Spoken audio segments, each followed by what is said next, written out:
You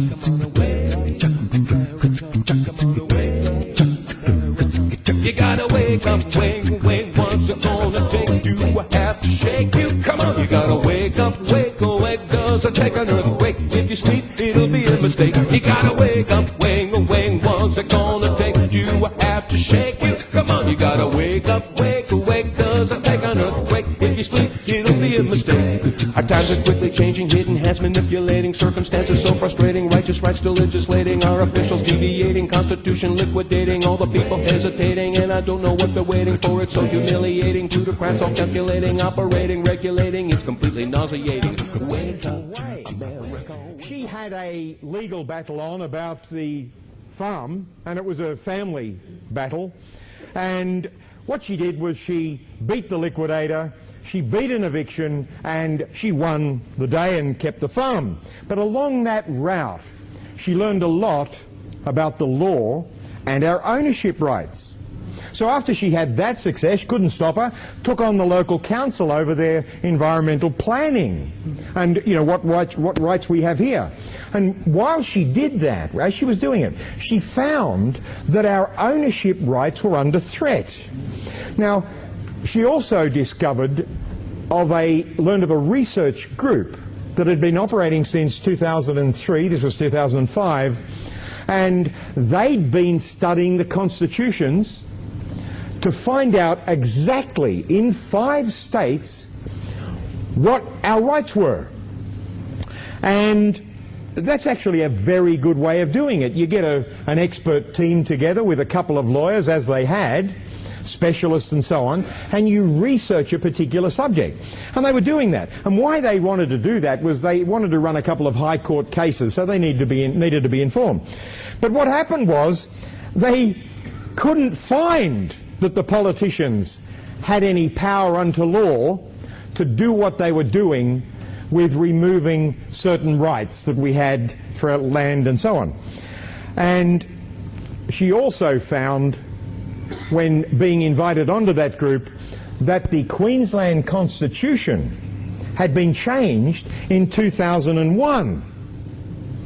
And what happened was that they had removed our rights to ownership under the Constitution of Queensland, and also they had decided that we just didn't have any.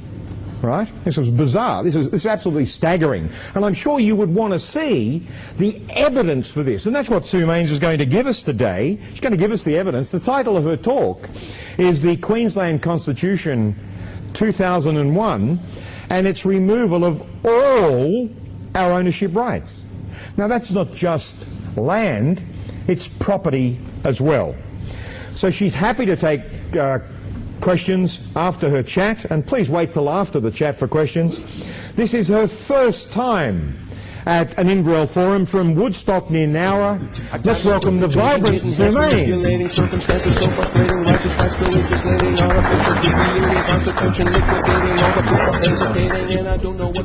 How are you? I think Dennis has said it all. I can probably go and sit down now.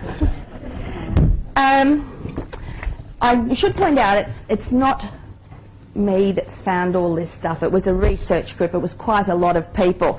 So I'm speaking for a lot of very committed people who put a lot of time and a lot of work into this. Those people come from all around 3 states. We've got people in the Northern Territory, Queensland, Victoria, 5 states, pardon me, Queensland, Victoria, New South Wales, and a couple in South Australia. None of them are lawyers or legal people, which actually was an advantage because we didn't come at the research with barriers, with prior knowledge. We came at it with an open mind, and when the lawyers said, okay, start researching here, you go and research there, and we'd come up with something and run to them and say, look, this fits in, and they go, oh, no, it doesn't. So you'd go back, and at a later date, as more information accumulated, they'd start going, well, that does fit in. Because we had no barriers to it, we were just looking. So that's been, plus we were all doing it for free, which is a huge advantage in legal matters because legal time is so expensive. Now, it's very hard to give you an idea of what's happened with the Queensland Constitution without you actually understanding the Australian Constitution. So I've got a couple of graphs there. If you're finding it a little bit hard to see, I'll certainly be running through them, but I've got handouts there for you that will carry those graphs and the explanations so you can take it home and understand it. Now, first of all, with the Australian Constitution, the way we're set up in Australia is that we have a constitution governing the Federation. That constitution is supported and protects common law and equity. Common law and equity go hand in hand because you don't need common law unless you own something. Common law is about someone taking something from you, whether it's a life or a product or a house or whatever, or money. So they go hand in hand.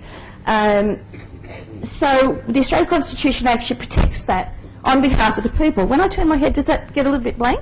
Yep. You still hear me? Okay, I've got to be careful then. So what we have here is, I'll go over this side. So what we have here is the Australian structure where the Constitution has been set up in place.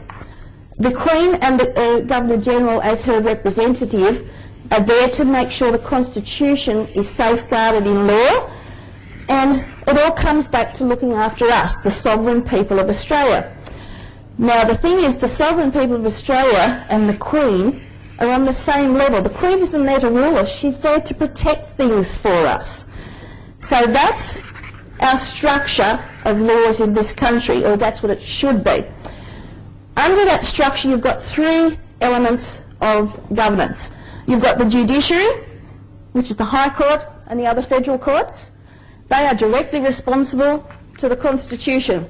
The High Court itself makes rules for the Constitution. If you ever read High Court cases, if they have a CLR in the title, that means that they are precedent cases. They are cases that when you read them, they actually change or clarify the rules of the Constitution. Any other High Court case that doesn't have a CLR is using a CLR as its foundation.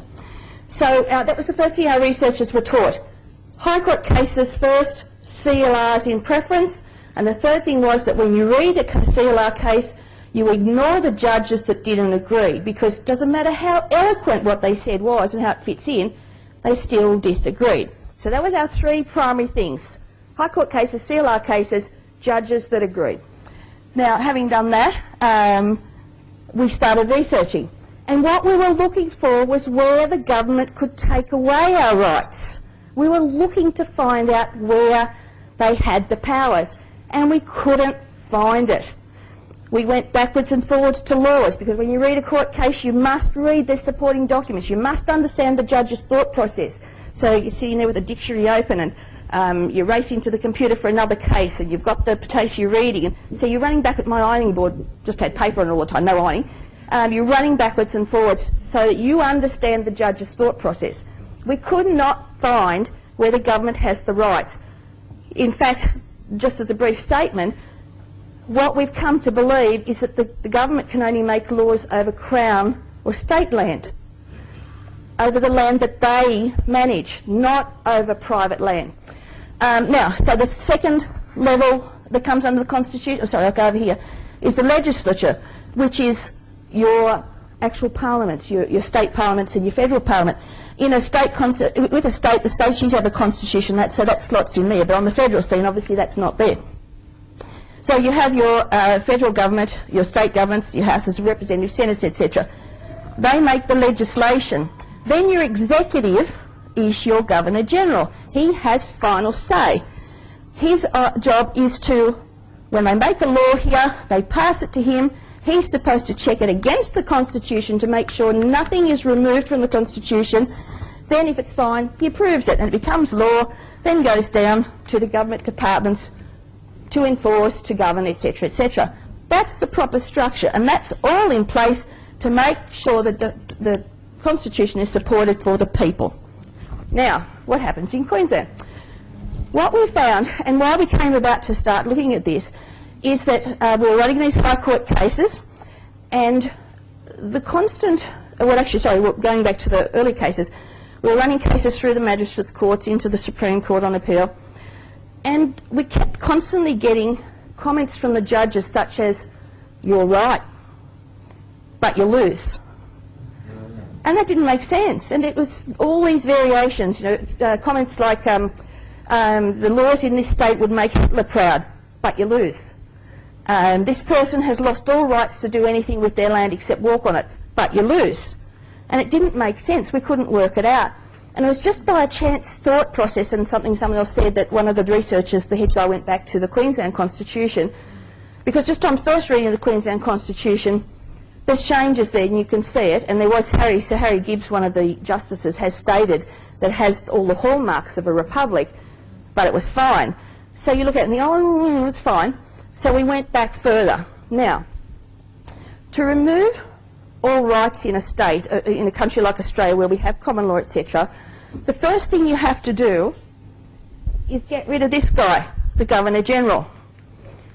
Now, what we found was that Queensland had gone back, and this is a long-term process, they've worked it over, at least 20 years, the process of changing the laws started in about 1990, 1991, but obviously there's been plans well before that.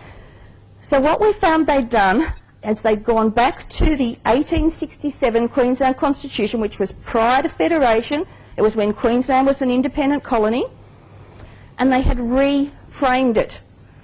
But they reframe it, and it's a legal expression, sine die, which means that they reframe it, but they don't bring it into law. They leave it sitting there for a date yet to be discussed. So they'd reframed the Queensland Constitution 1867, and they'd made a huge number of changes. I'll just tell you exactly. They got it here. Carried it with me. They'd made a huge number of changes. They had made 114 changes, 131 additions, and 116 deletions. And we had a comparison done of the document, and I've got that information there for anyone that's interested.